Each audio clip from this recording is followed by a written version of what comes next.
हम सब सोचते हैं, लेकिन क्या हम कभी इस बारे में रुककर सोचते हैं कि हम कैसे सोचते हैं? क्या आप जानते हैं कि आपके दिमाग में दो अलग अलग सिस्टम काम कर रहे हैं, एक तेज और दूसरा धीमा, और ये दोनों सिस्टम हमारे फैसलों, हमारे रिश्तों, यहाँ तक कि हमारी खुशी को भी अफेक्ट करते हैं। हेलो फ्रेंड्स, आज हम बात करने वाले हैं thinking fast and slow book के बारे में, जिसको लिखा है डेनियल कानेमन ने। System 1, fast thinking, automated and intuitive.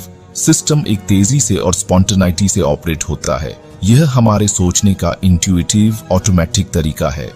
Associate, यह डिसीजन लेने के लिए एसोसिएशंस, पैटर्न्स एंड शॉर्टकट्स पर डिपेंडेंट करता है। इमोशनल, सिस्टम एक इमोशंस एंड इनर फीलिंग्स से अफेक्ट होता है। एग्जाम्पल, चेहरों को पहचानना, शब्दों को पढ़ना, फेमिलियर रूट्स पर गाड़ी चलाना और तुरंत डिसीजन लेना। System 2, slow thinking.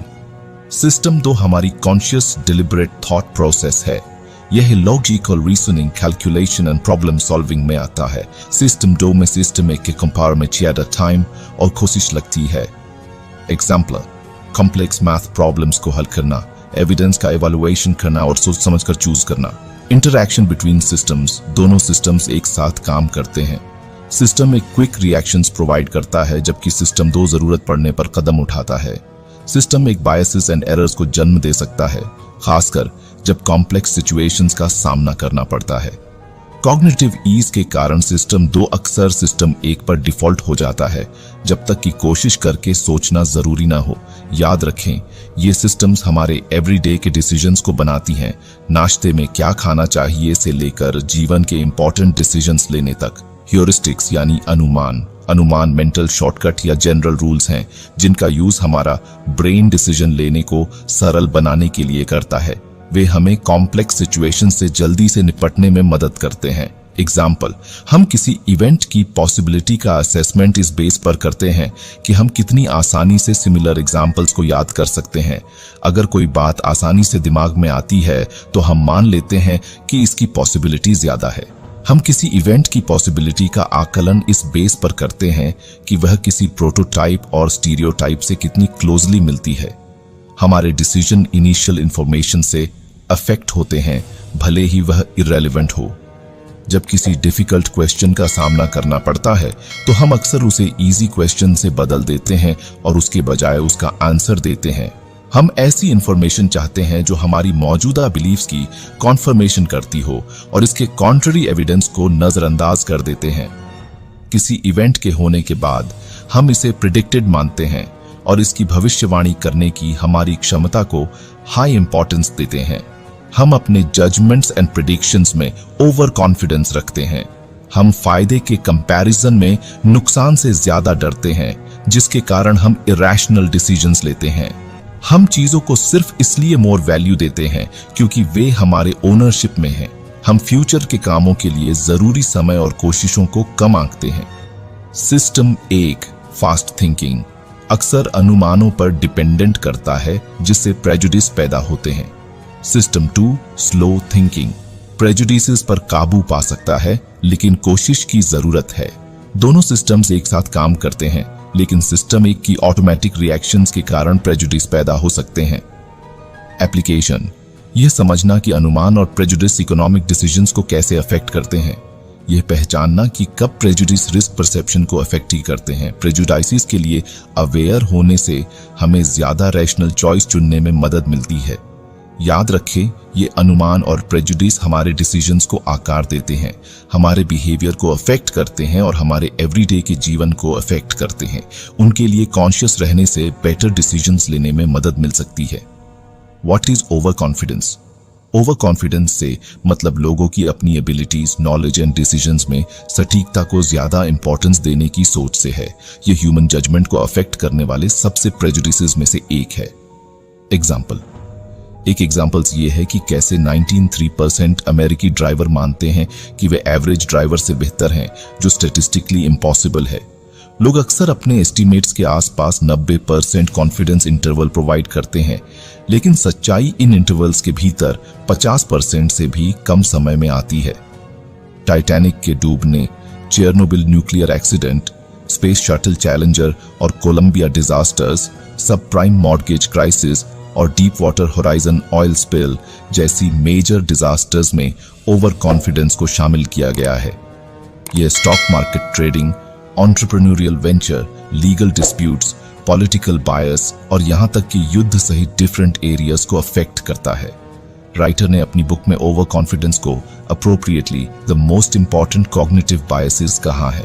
Over confidence other decisions लेने वाले प्रेजुडिसेस को बढ़ाता है। हमारी कमजोरियों को एक्सेप्ट करने से हमें इन एरर्स से बचने में मदद मिलेगी। ओवर कॉन्फिडेंस को पहचानने से हमें रिस्क का मोर एक्यूरेट असेसमेंट करने में मदद मिलती है। इस प्रेजुडिस के बारे में अवेयरनेस से मोर रैशनल ऑप्शन मिल सकते हैं। इन शॉर्ट, ओवर कॉन्फिडेंस एक परवेसिव कॉग्निटिव बायस है जो हमारे डिसीजंस एंड एक्शंस को अफेक्ट करता है। इसके बारे में अवेयर होने से हमें अपने दिमाग की कॉम्प्लिकेशंस को मोर इफेक्टिवली नेविगेट करने की परमिशन मिलती है। चॉइसेस। राइटर ने सोच के दो तरीके पेश किए। सिस्टम एक, तेज सोच। सिस्टम एक तेजी से और सहजता से ऑपरेट होता है। यह हमारे सोचने का इंट्यूटिव ऑटोमेटिक तरीका है। सिस्टम एक इमोशंस एंड इनर फीलिंग्स से अफेक्टेड होता है। सिस्टम 2, धीमी सोच। सिस्टम 2 हमारी कॉन्शियस डिलिबरेट थॉट प्रोसेस है। यह logical reasoning, calculation and problem solving में आती है। प्रोस्पेक्ट थ्योरी पर राइटर का unprecedented work traditional economic theories को चुनौती देता है। उनका तर्क है कि लोगों की पसंद पैसे के इंट्रिंसिक वैल्यू से कम और इस बात से ज्यादा सेट होती है कि वे अपने पैसे या सिचुएशन में बदलाव को कैसे समझते हैं। लोग नुकसान से बचने वाले होते हैं। उन्हें जीतना जितना पसंद है उससे ज्यादा हारना उन्हें नापसंद है। उनके लिए अपनी प्रॉपर्टी की प्रेजेंट सिचुएशन को बनाए रखना उसे सुधारने से ज्यादा मायने रखता है। एग्जाम्पल, एक ऐसे जुए में जहां उन्हें खोने से ज्यादा फायदा होने वाला है। ज्यादातर लोग अभी भी इसे नापसंद करते हैं क्योंकि नुकसान लाभ से बड़ा होता है। जब लोगों को ज्यादा पैसा जीतने के 50% मौके या डेफिनेटली कम पैसे के बीच ऑप्शन दिया जाता है तो लोग अक्सर बाद वाले को चुनते हैं। हालांकि अगर उन्हें नुकसान पैसा खोने के रूप में देखा जाए तो वे रिस्क लेने वाले बन जाते हैं। इन्वेस्टर उन शेयरों को बेचना पसंद करते हैं जिनमें लाभ हुआ है बजाय उन शेयरों को जिनमें नुकसान हुआ है। वे परचेस प्राइस को एक रेफरेंस पॉइंट मानते हैं और अपने रिकॉर्ड में नुकसान जोड़ने से बचते हैं। राइटर इस बात पर जोर देते हैं कि स्टॉक खरीदते टाइम प्राइमरी कंसिडरेशन उनकी फ्यूचर की कैपेसिटी पर होना चाहिए, न कि उनके पिछले वैल्यू पर। एप्लीकेशन। यह समझना कि नुकसान से बचने का तरीका इकोनॉमिक डिसीजंस को कैसे अफेक्ट करता है। यह पहचानना कि नुकसान के लिए हमारी नापसंदगी रिस्क परसेप्शन को कैसे अफेक्ट करती है। ऑप्शंस एंड लॉसेस से रिलेटेड प्रेजुडिसेस के लिए अवेयर रहना। अगर आपको हमारी बुक समरी अच्छी लग रही है तो सब्सक्राइब करना न भूले। इन शॉर्ट, हमारी पसंद तेज और धीमी दोनों तरह की सोच सिस्टम से अफेक्ट होती है और नुकसान के लिए हमारी नापसंदगी डिसीजन लेने में इंपॉर्टेंट भूमिका निभाती है। राइटर की इनसाइट ह्यूमन बिहेवियर को समझने और हमारी पसंद को बेहतर बनाने के लिए वैल्यूएबल टूल प्रोवाइड करती है। The two selves. राइटर इस आइडिया का इंट्रोडक्शन देते हैं कि हमारे एक्सपीरियंस एंड जजमेंट लेना दो अलग अलग मेंटल इंस्टीट्यूशन से अफेक्ट होते हैं। Experiencing self. यह सेल्फ प्रेजेंट मोमेंट में रहता है। ये इमोशंस को महसूस करता है, सुख या दर्द को महसूस करता है और इमीडिएट एक्सपीरियंसेस के बसे पर यादें बनाता है। Remembering self. यह सेल्फ जीवन के लिए हमारे रेट्रोस्पेक्टिव अप्रोच को बनाता है। यह हमारी ओवरऑल भलाई का इवैल्यूएशन करने के लिए मेमोरीज, नैरेटिव्स और कहानियों पर डिपेंडेंट है। रिमेंबरिंग सेल्फ जीवन को इंपॉर्टेंट मोमेंट्स और अंत से बनी एक कहानी के रूप में देखता है। हम extreme experiences, both positive and negative, और किसी इवेंट के लास्ट मोमेंट्स को पूरी ड्यूरेशन के कंपेयर में मोर क्लियरली याद करते हैं। ये दिखाता है कि हम उस पल में कैसा महसूस करते हैं। ये daily pleasures, pains and emotional states से अफेक्ट होता है। जीवन के बारे में हमारे ओवरऑल असेसमेंट को दिखाता है।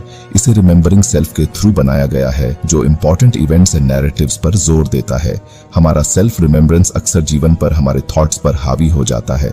हम अपनी खुशी का इवैल्यूएशन करते समय यादगार पलों और एंड को प्रायोरिटी देते हैं। इससे हमारे पल पल के एक्सपीरियंसेस और हमारी ओवरऑल लाइफ सेटिस्फैक्शन के बीच इनकंसिस्टेंसीज पैदा हो सकती हैं।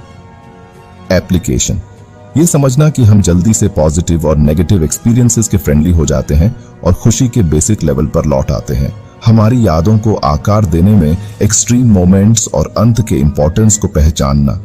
इन शॉर्ट, हमारे खुद का एक्सपीरियंस करने और खुद को याद रखने के बीच के इंटरकनेक्टेडनेस को समझने से यह इंफॉर्मेशन मिलती है कि हम अपने जीवन को कैसे देखते हैं और उसका इवैल्यूएशन कैसे करते हैं।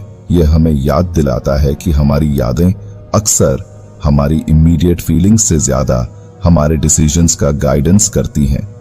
कन्फर्मेशन बायस, ये प्रेजुडिस हमें ऐसी इंफॉर्मेशन खोजने की ओर ले जाता है जो हमारी एग्जिस्टिंग बिलीफ्स की कन्फर्मेशन करती है। हम उस डेटा को पसंद करते हैं जो उस बात को कंफर्म करता है जो हम पहले से सोचते हैं या विश्वास करते हैं।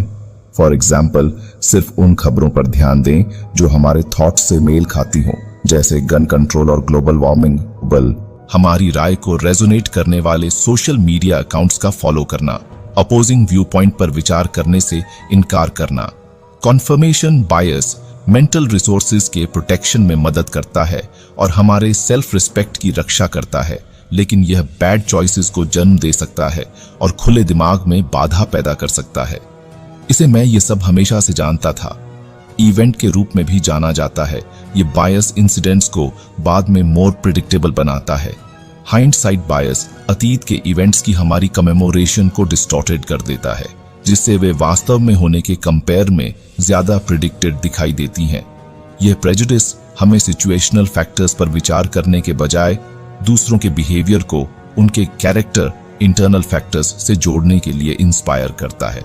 एग्जाम्पल के लिए यह मानना कि कोई इंसान अपने कामों को अफेक्ट करने वाली एक्सटर्नल सिचुएशन को एक्सेप्ट करने के बजाय आलसी है।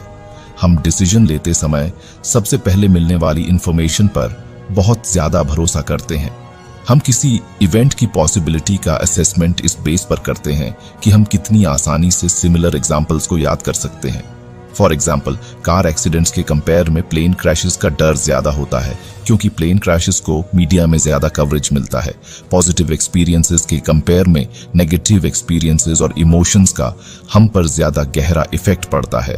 हम अप्रिशिएशन के कंपेयर में क्रिटिसिज्म को ज्यादा क्लियरली याद रखते हैं, जो हमारे डिसीजन लेने को अफेक्ट करती है। हम अपनी कैपेबिलिटीज और अपने डिसीजंस की सटीकता को हाई इंपॉर्टेंस देते हैं। ओवर कॉन्फिडेंस जोखिम भरे डिसीजंस और बैड रिजल्ट्स का कारण बन सकता है। हम किसी थॉट्स या बिहेवियर की पॉपुलैरिटी और प्रेवलेंस से अफेक्ट होते हैं। एग्जाम्पल के लिए, किसी सोच को अपनाना क्योंकि बाकी सभी लोग ऐसा कर रहे हैं। हमारे डिसीजन इस बात से अफेक्ट होते हैं कि इंफॉर्मेशन को किस तरह प्रेजेंट या फर्म किया गया है। लोग एक ही सिचुएशन पर अलग अलग तरह से रिस्पॉन्स करते हैं। ये इस बात पर डिपेंडेंट है कि यह फायदे के रूप में सामने आई है या नुकसान के रूप में। हम अपनी सक्सेसेस का श्रेय इंटरनल फैक्टर्स और कैपेबिलिटीज को और फेलियर्स का श्रेय एक्सटर्नल फैक्टर्स बैड लक को देते हैं। ये हमारे सेल्फ रिस्पेक्ट की रक्षा करता है, लेकिन रियलिटी को डिस्टोर्ट कर सकता है। याद रखें, ये प्रेजुडिस हमारी कॉग्निटिव मशीनरी का हिस्सा है। उनके बारे में अवेयर होने से हमारी क्रिटिकल थिंकिंग और डिसीजन लेने की स्किल में ग्रोथ हो सकती है। प्रोस्पेक्ट थ्योरी 1989 में साइकोलॉजिस्ट डैनियल काहनेमैन और एमोस ट्वेर्स्की द्वारा डेवलप्ड प्रोस्पेक्ट थ्योरी यह इंसाइट प्रोवाइड करती है कि लोग रिस्क एंड अनसर्टेनिटी के तहत कैसे डिसीजन लेते हैं। प्रोस्पेक्ट थ्योरी का ऑब्जेक्टिव वास्तविक दुनिया के डिसीजन लेने ह्यूमन बायसेस को ध्यान में रखते हुए बताता है, जिसे ट्रेडिशनल एक्सपेक्टेड यूटिलिटी थ्योरी नजरअंदाज कर देता है। एक्सपेक्टेड यूटिलिटी थ्योरी के अपोज, जो पूरी तरह से तर्कसंगत एजेंटों को मानता है, प्रोस्पेक्ट थ्योरी एक्सेप्ट करती है कि लोग अक्सर कॉग्निटिव बायसेस के कारण रैशनैलिटी से भटक जाते हैं। काहनेमैन एंड ट्वेर्स्की ने इस प्रिंसिपल को तैयार करने के लिए लॉटरी से जुड़े कंट्रोल्ड एक्सपेरिमेंट किए। लोग इक्विवेलेंट प्रॉफिट की पॉसिबिलिटी के बदले हानि के भय से ज्यादा अफेक्ट होते हैं। जब ऑप्शंस का सामना करना पड़ता है तो हम पोटेंशियल बेनिफिट्स के कंपेयर में पोटेंशियल लॉस को हाई इंपॉर्टेंस देते हैं। एग्जाम्पल के लिए, हम $50 पाने और फिर $25 खोने का रिस्क उठाने के बजाय $20 खोने से बचना चाहेंगे। प्रोस्पेक्ट थियरी रियल यूटिलिटीज पर एस्टिमेटेड रिजल्ट्स पर जोर देकर एक्सपेक्टेड यूटिलिटी थियरी को चुनौती देती है। ये दो मेजर बायसेस को दिखाता है। लॉस से घृणा, खोने का डर कंजर्वेटिव ऑप्शंस की ओर ले जाता है। पॉसिबिलिटीज को महत्व देना हम कम पॉसिबिलिटी वाले रिजल्ट्स को हाई इंपॉर्टेंस देते हैं। Steps in decision making. Prospect theory का दावा है कि डिसीजन 2 स्टेजेस में होते हैं। एडिटिंग स्टेज, मेन कैरेक्टरिस्टिक्स पर फोकस करके कॉम्प्लेक्स ऑप्शंस को सरल बनाना। इवैल्यूएशन फेज, एस्टिमेटेड रिजल्ट्स के बेस पर ईच ऑप्शन के वैल्यू का असेसमेंट करना। एप्लीकेशंस एंड इफेक्ट्स, इन्वेस्टर के बिहेवियर, रिस्क से बचने और बाजार की एनोमलीज की एक्सप्लेनेशन करता है। Policy decisions, pricing and consumer behaviour को अफेक्ट करता है। अपनी बाउंड्रीज के बावजूद प्रोस्पेक्ट थ्योरी ये समझने के लिए एक पावरफुल टूल बनी हुई है कि हम अनसर्टेनिटी से कैसे निपटते हैं और ऑप्शन चुनते हैं। In short, prospect theory risk से भरे डिसीजंस का सामना करने पर हमारी इमोशंस, बायसेस एंड रैशनैलिटी के बीच कॉम्प्लेक्स डांस को दिखाती है। हैप्पीनेस एंड वेलबीइंग, ये कॉन्सेप्ट्स हमारे ह्यूमन एक्सपीरियंस के सेंटर में हैं, जो हमारी इमोशंस, चॉइसेस और जीवन की ओवरऑल क्वालिटी को अफेक्ट करती है। खुशी, इमोशनल वेलबीइंग की एक मल्टी डिमेंशनल सिचुएशन है। इसमें खुशी और सेटिस्फैक्शन की भावनाएं शामिल हैं। साइंस ऑफ हैप्पीनेस ये समझने की कोशिश करता है कि कौन से फैक्टर खुशी में कंट्रीब्यूशन करते हैं और क्यों कुछ लोग दूसरों के कंपेयर में ज्यादा खुश हैं। सब्जेक्टिव नेचर के कारण खुशी को मापना चैलेंजिंग है। हालांकि रिसर्चर इस बात की जांच करते हैं कि खुश रहने वाले लोगों को क्या चीज अफेक्ट करती है।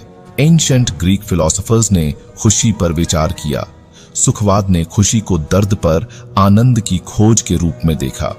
एरिस्टिपस का मानना था कि खुशी जीवन के हैप्पी मोमेंट से पैदा होती है। रिलैक्सेशन, प्रॉब्लम से दूरी और वेलफेयर की भावना। एरिस्टोटल ने खुशी के 2 पहलुओं का विचार प्रेजेंट किया। हेडोनिया, एंजॉयमेंट एंड पॉजिटिव एक्सपीरियंसेस। यूडेमोनिया, एक मीनिंगफुल, अच्छी तरह से जीवन जीने की भावना। दोनों पहलुओं को बैलेंस करने से ओवरऑल हैप्पीनेस में कंट्रीब्यूशन मिलता है। दिलचस्प बात यह है कि खुशी की एक्सट्रीम डिजायर एडवर्स इफेक्ट डाल सकती है, जिससे खुशहाली अफेक्ट हो सकती है। सब्जेक्टिव वेलबीइंग, SWB खुशी के लिए साइंटिफिक वर्ड्स है। इसमें जीवन की satisfaction, positive emotions and purpose की भावना शामिल है। रिसर्चर ये पता लगाते हैं कि ये एलिमेंट कैसे म्यूचुअल एक्शन करते हैं और हमारी भलाई को अफेक्ट करते हैं। पॉजिटिव साइकोलॉजी का गोल खुशहाली और प्रॉस्पेरिटी को बढ़ाना है। केवल खुशी के अपोज खुशहाली में पॉजिटिव एक्सपीरियंसेस की एक वाइड रेंज शामिल होती है। फलने फूलने में पर्सनल डेवलपमेंट, पॉजिटिव रिलेशनशिप्स और अर्थ की भावना शामिल होती है। खुशी से जुड़े ब्रेन एरियाज में pre frontal cortex, amygdala and striatum शामिल हैं। डोपामीन एंड सेरोटोनिन जैसे न्यूरोट्रांसमीटर इंपॉर्टेंट भूमिका निभाते हैं। पॉजिटिव एक्सपीरियंस अवार्ड रूट्स को एक्टिव करते हैं, खुशी में कंट्रीब्यूशन करते हैं। Meaningful activities, relationships and personal development एक फुल लाइफ में कंट्रीब्यूशन करते हैं। याद रखें, खुशी सिर्फ कुछ समय के सुखों के बारे में नहीं है, यह गहरी सेटिस्फैक्शन एंड पर्पस के बारे में है। इन शॉर्ट, खुशी और खुशहाली एक दूसरे से जुड़ते हैं, Joy, purpose and positive experiences से मिलते हैं। इन पहलुओं को समझने से हमारा जीवन प्रॉस्पेरस होता है और हमें परफेक्शन की ओर कॉम्प्लेक्स यात्रा करने में मदद मिलती है। बिहेवियरल इकोनॉमिक्स एक अट्रैक्टिव एरिया जो साइकोलॉजी एंड इकोनॉमिक्स को जोड़ता है। ये पता लगाता है कि लोग कभी कभी इरेशनल डिसीजंस क्यों लेते हैं और उनका बिहेवियर ट्रेडिशनल इकोनॉमिक मॉडल की प्रिडिक्शन से कैसे भटक जाता है। Applied economics individuals and institutions द्वारा इकोनॉमिक डिसीजंस लेने के साइकोलॉजिस्ट पहलुओं की स्टडी करती है। ट्रेडिशनल इकोनॉमिक्स के अपोज जो रैशनैलिटी मानता है, अप्लाइड इकोनॉमिक्स मानती है कि इंसान इमोशनल, आसानी से डिस्टर्ब्ड क्रीचर हैं जो अक्सर ऐसे ऑप्शन चुनते हैं जो पूरी तरह से सेल्फिश नहीं होते हैं। हमारी कॉग्निटिव लिमिटेशंस हमें पूरी तरह रैशनल डिसीजन लेने से रोकती हैं। ऑप्शन कैसे प्रेजेंट किए जाते हैं यह हमारे डिसीजंस को अफेक्ट करता है। ये प्रेजुडिस हमें रैशनलिटी से भटका देते हैं, हम दूसरों के बिहेवियर से अफेक्ट होते हैं। अप्लाइड इकोनॉमिक्स यह समझाने के लिए साइकोलॉजी से इंसाइट प्रोवाइड करता है कि हम ऐसे डिसीजन क्यों लेते हैं जो हमेशा ट्रेडिशनल इकोनॉमिक थ्योरीज के साथ अलाइन नहीं होते हैं। इंफॉर्मेशन कैसे प्रेजेंट की जाती है यह हमारी पसंद को अफेक्ट करता है। एग्जाम्पल के लिए पोटेंशियल प्रॉफिट वर्सेस लॉस पर जोर देना। मेंटल शॉर्टकट जो हम डिसीजन लेने के लिए यूज करते हैं, फॉर एग्जाम्पल अवेलेबिलिटी एस्टिमेशन। हम इक्विवेलेंट बेनिफिट से ग्रेटर लॉस से डरते हैं। हम डिसीजंस पर कायम रहते हैं क्योंकि हम पहले ही टाइम, मनी और एफर्ट का इन्वेस्टमेंट कर चुके हैं। बहुत सारे ऑप्शन डिसीजन पैरालिसिस का कारण बन सकते हैं। हम वैसा ही करते हैं जैसा दूसरे करते हैं। हमारी भावनाएं ऑप्शंस पर इफेक्ट डालती हैं। स्टार्टिंग इंफॉर्मेशन डिसीजंस को अफेक्ट करती है। जो हमारे पास पहले से है हम उससे ज्यादा इंपॉर्टेंस देते हैं। फ्रीडम को रोक बिना बिहेवियर के लिए ऑप्शंस को डिजाइन करना। एप्लीकेशन कंज्यूमर बिहेवियर को समझने से ऑप्टिमल प्राइसेस सेट करने में मदद मिलती है। एडवर्टाइजिंग सेंटिमेंट्स एंड प्रेजुडिसेस को अट्रैक्ट करते हैं। डिजाइन परचेसिंग डिसीजंस को अफेक्ट करता है। एग्जाम्पल्स में स्टारबक्स के लिमिटेड सीजन के ड्रिंक, अमेजियन के लाइटनिंग डील्स और by one get one publicity शामिल हैं। इमेजिन कीजिए कि चार्ल्स अपना वजन कम करना चाहता है। रैशनल चॉइस थ्योरी सुझाव देता है कि वह कम कैलोरी वाला भोजन चुनेगा। हालांकि अप्लाइड इकोनॉमिक्स मानता है कि Charles cognitive biases, emotions and social influences के आगे झुक सकते हैं। एक अट्रैक्टिव आइसक्रीम एड उसके वजन घटाने की कोशिशों को पटरी से उतार सकता है, जिससे उसके सेल्फ कंट्रोल की कमी का पता चलता है। In short, applied economics pure rationality से परे हमारी कॉम्प्लिकेशंस को एक्सेप्ट करते हुए ह्यूमन डिसीजन लेने की एक रिच अंडरस्टैंडिंग प्रोवाइड करता है। तो फ्रेंड्स, ये थी हमारी आज की बुक समरी। आपको कैसी लगी कमेंट करके जरूर बताएं और धन्यवाद आपका समरी एंड तक सुनने के लिए।